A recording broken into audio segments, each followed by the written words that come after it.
Good evening to all.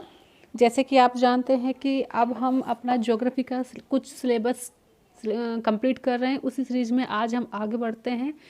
जैसे कि कल हमने पढ़ा भारत का सामान्य भौगोलिक परिचय, जिसको इंग्लिश में बोलते हैं general geographical introduction of India. आज उसी सीरीज में हम अपना लेसन 3 स्टार्ट करेंगे, जो कि है भारत की खगोल की अवस्थिति। इसका मतलब आपको इसके वर्ड से समझ में आ गया होगा, एस्ट्रोनॉमिकल लोकेशन ऑफ इंडिया। इसका मतलब क्या है कि जो हमारा विश्व का मानचित्र है, अगर हम मैप देखते हैं तो उसमें हम भारत को कहाँ कैसे पता चलेगा कि भारत कहाँ है, किधर है। तो आज हम उसके बारे में थोड़ा सा जानेंगे। जैसे कि हम जो भारत को देखते हैं या जब मैप में देखते हैं, हम दो चीज़ देखते हैं, जैसे अक्षांश दृष्टि से या देशांतरीय दृष्टि से। जैसे तो अगर अक्षांशीय दृष्टि से बात करें, भारत तो उत्तरी गोलार्ध का एक देश है, और वहीं अगर देशांतरीय दृष्टि से बात करें तो पूर्वी गोलार्ध में मध्यवर्ती स्थिति में रहता है। अब अगर हम बात करें इसमें कि इसकी मुख्य भूमि का अक्षांश से विस्तार कितना है, 8.4 डिग्री से 37.6 डिग्री उत्तरी अक्षांश है, और देशांतरीय विस्तार कितना है, 68.7 डिग्री से 97.25 डिग्री पूर्वी देशांतर के मध्य है। इतनी बात आपको समझ में आई। अगर हम इसकी भूमि बात करें कि कितनी जगह है, अगर हम ये बात करें तो इसका जो अक्षांशीय विस्तार है वो 8.4 डिग्री से लेकर के 37.6 डिग्री उत्तरी अक्षांश है, ठीक है। और देशांतरीय विस्तार की बात, ये तो हो गया अक्षांशीय विस्तार। अगर हम देशांतरीय विस्तार की बात करें तो वो 68.7 डिग्री से लेकर के 97.25 पूर्वी देशांतर के मध्य है। इतनी बात आई होप आपको समझ में आ गई होगी।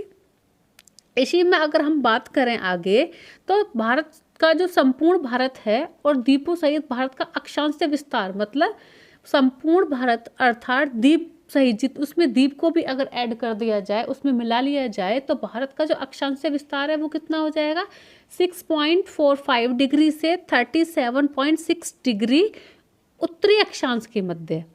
अर्थात भारत का जो विस्तार उष्ण एवं उपोष्ण दोनों कटिबंधों में है, ठीक है। इतना आपको समझ में आया कि उष्ण कटिबंध क्षेत्र का विस्तार कितना होगा, 23.30 डिग्री उत्तरी एवं दक्षिणी अक्षांश के मध्य होता है।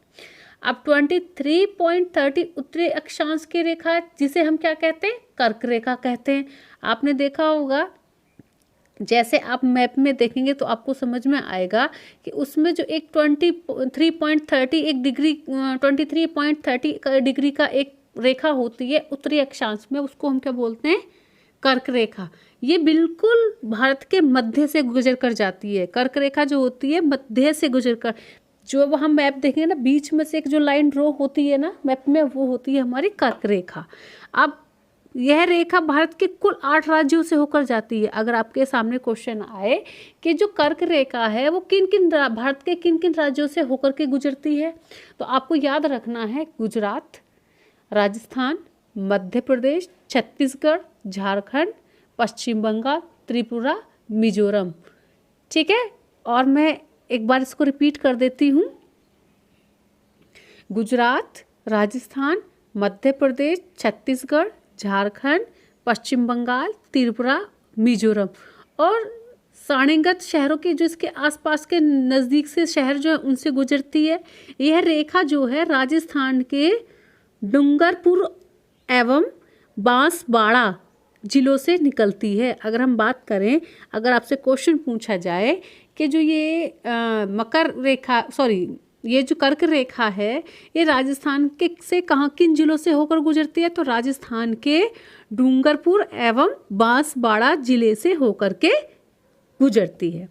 कर्क रेखा के पास कुछ आसपास शहर हैं और राज्य हैं, और उनकी स्थिति मैंने, जैसे आप अभी इसमें एक स्क्रीनशॉट ऐड कर दूंगी, आप उसमें देख लीजिएगा कि उसके जैसे भोपाल के राज्य मध्य प्रदेश से होकर गुजरती है, जबलपुर के मध्य प्रदेश के जो कुछ राज्य हैं जैसे भोपाल है, जबलपुर है, उज्जैन है, झारखंड में कहाँ, रांची से होकर गुजरती है, गुजरात में गांधीनगर से, मिजोरम के आइजोल से, त्रिपुरा के अगरतला से, पश्चिम बंगाल में कोलकाता से, छत्तीसगढ़ के रायपुर से, और राजस्थान के जोधपुर से।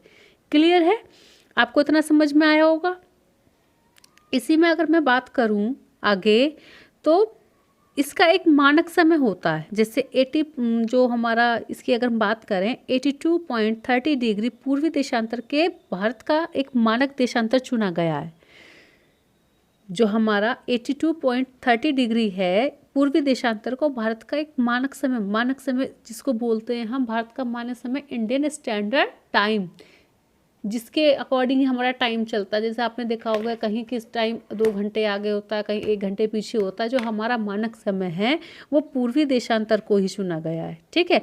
अब मानक देशांतर चुनने का कारण एक ये भी है कि जो विश्व के देशों में आपसी समझौता, उसके अंतर्गत जो मानक देशांतर है वो 7.30 डिग्री देशांतर के गुणांक पर पहुंच जाता है, ताकि 7.30 डिग्री देशांतर दूरी को स्थित जो उसके स्थान है उनके पास आधे घंटे या 30 मिनट का मतलब आज बीच में समय हो, समांतर हो। भारत मानक समय ग्रीनविच मध्य मतलब GMT, आपने देखा होगा भारत जब आप एक टाइम सेट करते हैं तो वहाँ पे एक GMT लिखा आता है। वो क्यों लिखा होता है? ये हमारा जो भारत समय है ग्रीनविच के मध्य GMT समय से 5 घंटे 30 मिनट आगे है। जो भारत मानक समय ग्रीनविच मध्य के समय से 5.5 घंटे आगे है, ठीक है। अब इसके आगे का हम कल डिस्कस करेंगे, क्योंकि सब आपका जो ना बहुत ज़्यादा होश पोछ हो जाएगा। आई थिंक इतना जितना मैंने आपको समझाया आपको समझ आ गया होगा। अगर इसके बाद भी आपको लगता है कि कोई चीज़ नहीं समझ में आई है तो आप कमेंट बॉक्स में लिख करके क्वेश्चन पूछ सकते हैं। आई होप आपको समझ में आया होगा। एंड प्लीज़ उन लोगों की हेल्प कीजिए जो हेल्पलेस हैं, जिनके पास पैसे नहीं है स्टडी करने के। सो शेयर द वीडियो और प्लीज़ अपने सभी फ्रेंड सर्कल में इसको शेयर कीजिएगा। Thank you so much.